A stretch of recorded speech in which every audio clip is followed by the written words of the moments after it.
신명기 23장 주석.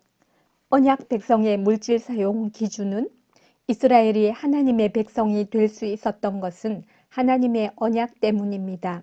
하나님은 아브라함 언약에 근거하여 이스라엘을 자기 백성으로 선택하셨고 시내산 언약을 통해 그 뜻을 이루셨습니다. 그래서 이스라엘을 언약 백성이라고 합니다. 23장은 바로 이 언약 백성의 자격을 말합니다. 1절에서 2절에 소개되는 사람들은 이방 종교의식에 참여한 사람들입니다. 자해는 이방 종교의식 가운데 하나였고 사생자는 신전 여사제와의 연합을 암시합니다. 즉 우상숭배자는 언약 백성이 될 수 없다는 뜻입니다. 이어지는 기타 규정은 주로 제8계명과 관련되어 있습니다.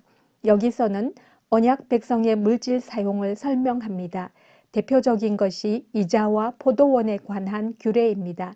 이스라엘은 동족에게 이자를 받아서는 안 됩니다. 돈을 빌리는 것은 절망적인 상황에 처했을 때입니다. 만약 이런 상황에 처한 사람에게 이자까지 받는다면 경제적 상황은 더 악화될 것입니다. 이웃의 포도원에서 열매를 마음껏 따먹어도 된다는 율법은 이해하기 어렵습니다. 이것은 정상적인 방법으로는 생계를 유지하기 힘든 사람들을 위한 예외적 율법으로 보아야 할 것입니다. 이처럼 하나님 나라의 경제 제도에는 가난한 자를 배려하는 정신이 중심에 있습니다.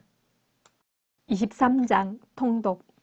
고환이 상한 자나 음경이 잘린 자는 여호와의 총회에 들어오지 못하리라. 사생자는 여호와의 총회에 들어오지 못하리니 10대에 이르기까지도 여호와의 총회에 들어오지 못하리라. 암몬 사람과 모압 사람은 여호와의 총회에 들어오지 못하리니 그들에게 속한 자는 10대뿐 아니라 영원히 여호와의 총회에 들어오지 못하리라. 그들은 너희가 애굽에서 나올 때에 떡과 물로 너희를 길에서 영접하지 아니하고 메소보다미아의 브돌 사람 부올의 아들 발람에게 뇌물을 주어 너희를 저주하게 하려 하였으나 네 하나님 여호와께서 너를 사랑하심으로 네 하나님 여호와께서 발람의 말을 듣지 아니하시고 네 하나님 여호와께서 그 저주를 변하여 복이 되게 하셨나니 내 평생에 그들의 평안함과 형통함을 영원히 구하지 말지니라. 너는 에돔 사람을 미워하지 말라. 그는 내 형제임이니라. 애굽 사람을 미워하지 말라. 네가 그의 땅에서 객이 되었음이니라. 그들의 3대 후 자손은 여호와의 총회에 들어올 수 있느니라. 내가 적군을 치러 출진할 때에 모든 악한 일을 스스로 삼갈지니 너희 중에 누가 밤에 몽설함으로 부정하거든 진영 밖으로 나가고 진영 안에 들어오지 아니하다가 해질 때에 목욕하고 해진 후에 진에 들어올 것이요 내 진영 밖에 변소를 마련하고 그리로 나가되 내 기구에 작은 삽을 더하여 밖에 나가서 대변을 볼 때에 그것으로 땅을 팔 것이요 몸을 돌려 그 배설물을 덮을지니 이는 내 하나님 여호와께서 너를 구원하시고 적군을 내게 넘기시려고 내 진영 중에 행하심이라. 그러므로 내 진영을 거룩히 하라. 그리하면 내게서 불결한 것을 보시지 않으므로 너를 떠나지 아니하시리라. 종이 그의 주인을 피하여 내게로 도망하거든 너는 그의 주인에게 돌려주지 말고 그가 내 성읍 중에서 원하는 곳을 택하는 대로 너와 함께 내 가운데에 거주하게 하고 그를 압제하지 말지니라. 이스라엘 여자 중에 창기가 있지 못할 것이요 이스라엘 남자 중에 남창이 있지 못할지니 창기가 번 돈과 개 같은 자의 소득은 어떤 소원하는 일로든지 네 하나님 여호와의 전에 가져오지 말라. 이 둘은 다 네 하나님 여호와께 가증한 것임이니라. 네가 형제에게 구워 주거든 이자를 받지 말지니 곧 돈의 이자, 식물의 이자, 이자를 낼 만한 모든 것의 이자를 받지 말 것이라. 타국인에게 내가 구워주면 이자를 받아도 되거니와 내 형제에게 구워주거든 이자를 받지 말라. 그리하면 내 하나님 여호와께서 네가 들어가서 차지할 땅에서 내 손으로 하는 범사의 복을 내리시리라. 내 하나님 여호와께 서원하거든 갚기를 더디하지 말라. 내 하나님 여호와께서 반드시 그것을 내게 요구하시리니 더디면 그것이 내게 죄가 될 것이라. 내가 소원하지 아니하였으면 무죄하리라. 그러나 내 입으로 말한 것은 그대로 실행하도록 유의하라. 무릇 자원한 예물은 내 하나님 여호와께 내가 소원하여 입으로 언약한 대로 행할지니라. 내 이웃의 포도원에 들어갈 때에는 마음대로 그 포도를 배불리 먹어도 되느니라. 그러나 그릇에 담지는 말 것이요 내 이웃의 곡식밭에 들어갈 때에는 네가 손으로 그 이삭을 따도 되느니라. 그러나 내 이웃의 곡식밭에 낫을 대지는 말지니라. 24장 주석. 그리스도인은 사회적 약자를 어떻게 대해야 하는가? 1절에서 4절은 구약 성경에서 유일하게 이혼을 설명하는 구절입니다.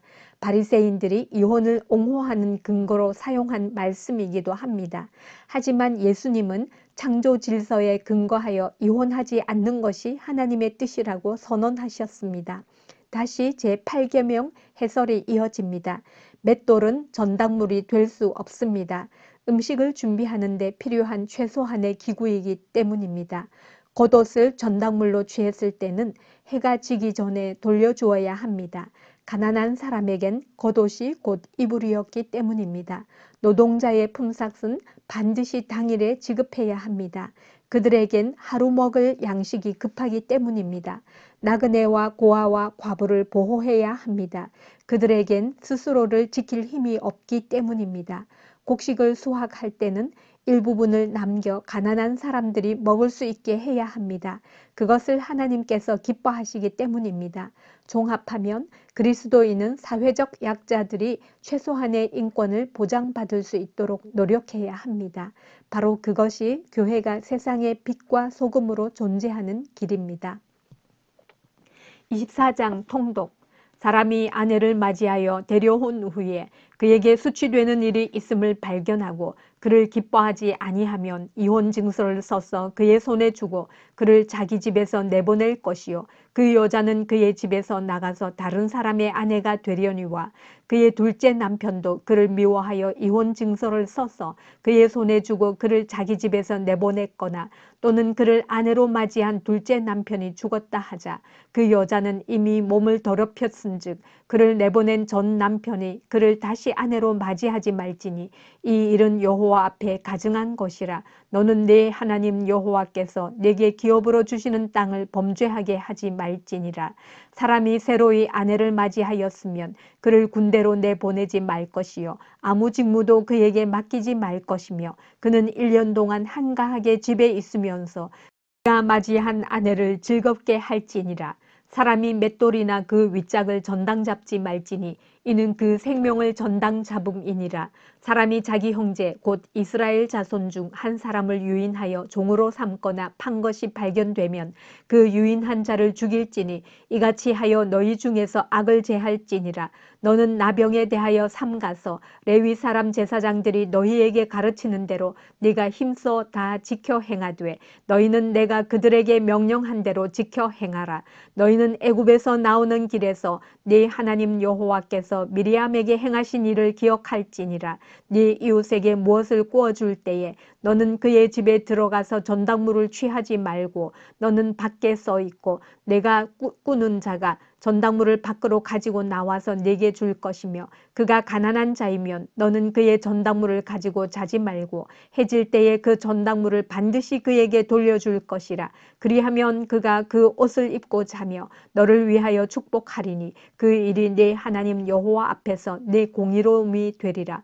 공공하고 빈한한 품꾼은 너희 형제든지 내 땅 성문 안에 우거하는 객이든지 그를 학대하지 말며 그 품삯을 당일에 주고 해진 후까지 미루지 말라. 이는 그가 가난함으로 그 품삯을 간절히 바람이라.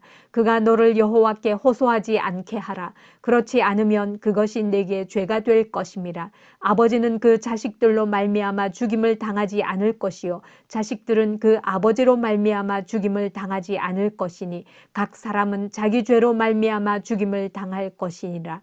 너는 객이나 고아의 송사를 억울하게 하지 말며 과부의 옷을 전당 잡지 말라. 너는 애굽에서 종되었던 일과 네 하나님 여호와께서 너를 거기서 속량하신 것을 기억하라. 이러므로 내가 네게 이 일을 행하라 명령하노라. 네가 밭에서 곡식을 벨 때에 그 한 뭇을 밭에 잊어버렸거든 다시 가서 가져오지 말고 나그네와 고아와 과부를 위하여 남겨두라. 그리하면 네 하나님 여호와께서 네 손으로 하는 모든 일에 복을 내리시리라. 네가 네 감람나무를 떤 후에 그 가지를 다시 살피지 말고 그 남은 것은 객과 고아와 과부를 위하여 남겨두며 네가 네 포도원의 포도를 딴 후에 그 남은 것을 다시 따지 말고 객과 고아와 과부를 위하여 남겨두라. 너는 애굽 땅에서 종되었던 것을 기억하라. 이러므로 내가 네게 이 일을 행하라 명령하노라. 25장 주석. 왜 매를 40대로 제한하는가? 죄를 범한 자의 형벌을 40대로 제한하는 것은 그 사람의 존엄성을 보호할 뿐만 아니라 언약 공동체로 복귀하는 것을 돕기 위한 조치입니다. 이어지는 단락은 수혼법 규례입니다. 수혼법은 과부를 보호하며 가문의 대를 잇기 위해 시행되었습니다. 동시에 가족 간의 결속력을 강화하는 의미도 있었을 것입니다. 25장 통독. 사람들 사이에 시비가 생겨 재판을 청하면 재판장은 그들을 재판하여 의인은 의롭다 하고 악인은 정죄할 것이며 악인에게 태형이 합당하면 재판장은 그를 엎드리게 하고 그 앞에서 그의 죄에 따라 수를 맞추어 때리게 하라. 40까지는 때리려니와 그것을 넘기지는 못할지니 만일 그것을 넘겨 매를 지나치게 때리면 네가 네 형제를 경히 여기는 것이 될까 하노라. 곡식 떠는 소에게 망을 씌우지 말지니라. 형제들이 함께 사는데 그 중 하나가 죽고 아들이 없거든 그 죽은 자의 아내는 나가서 타인에게 시집가지 말 것이요 그의 남편의 형제가 그에게로 들어가서 그를 맞이하여 아내로 삼아 그의 남편의 형제된 의무를 그에게 다 행할 것이요 그 여인이 낳은 첫 아들이 그 죽은 형제의 이름을 잊게 하여 그 이름이 이스라엘 중에서 끊어지지 않게 할 것이니라. 그러나 그 사람이 만일 그 형제의 아내 맞이하기를 즐겨하지 아니하면 그 형제의 아내는 그 성문으로 장로들에게로 나아가서 말하기를 내 남편의 형제가 그의 형제의 이름을 이스라엘 중에 잊기를 싫어하여 남편의 형제 된 의무를 내게 행하지 아니하나이다 할 것이요 그 성읍 장로들은 그를 불렀다가 말할 것이며 그가 이미 정한 뜻대로 말하기를 내가 그 여자를 맞이하기를 즐겨하지 아니하노라 하면 그의 형제의 아내가 장로들 앞에서 그에게 나아가서 그의 발에서 신을 벗기고 그의 얼굴에 침을 뱉으며 이르기를 그의 형제의 집을 세우기를 즐겨 아니하는 자에게는 이같이 할 것이니라 하고 이스라엘 중에서 그의 이름을 신벗김 받은 자의 집이라 부를 것이니라. 두 사람이 서로 싸울 때에 한 사람의 아내가 그 치는 자의 손에서 그의 남편을 구하려 하여 가까이 가서 손을 벌려 그 사람의 음낭을 잡거든 너는 그 여인의 손을 찍어버릴 것이고 네 눈이 그를 불쌍히 여기지 말지니라. 너는 네 주머니에 두 종류의 저울추 곧 큰 것과 작은 것을 넣지 말 것이며 네 집에 두 종류의 돼 곧 큰 것과 작은 것을 두지 말 것이요 오직 온전하고 공정한 저울추를 두며 온전하고 공정한 되를 둘 것이라. 그리하면 네 하나님 여호와께서 네게 주시는 땅에서 네 날이 길리라. 이런 일들을 행하는 모든 자 악을 행하는 모든 자는 네 하나님 여호와께 가증하니라. 너희는 애굽에서 나오는 길에 아말렉이 네게 행한 일을 기억하라. 곧 그들이 너를 길에서 만나 네가 피곤할 때에 네 뒤에 떨어진 약한 자들을 쳤고 하나님을 두려워하지 아니하였느니라. 그러므로 네 하나님 여호와께서 네게 기업으로 주어 차지하게 하시는 땅에서 네 하나님 여호와께서 사방에 있는 모든 적군으로부터 네게 안식을 주실 때에 너는 천하에서 아말렉에 대한 기억을 지워 버리라. 너는 잊지 말지니라.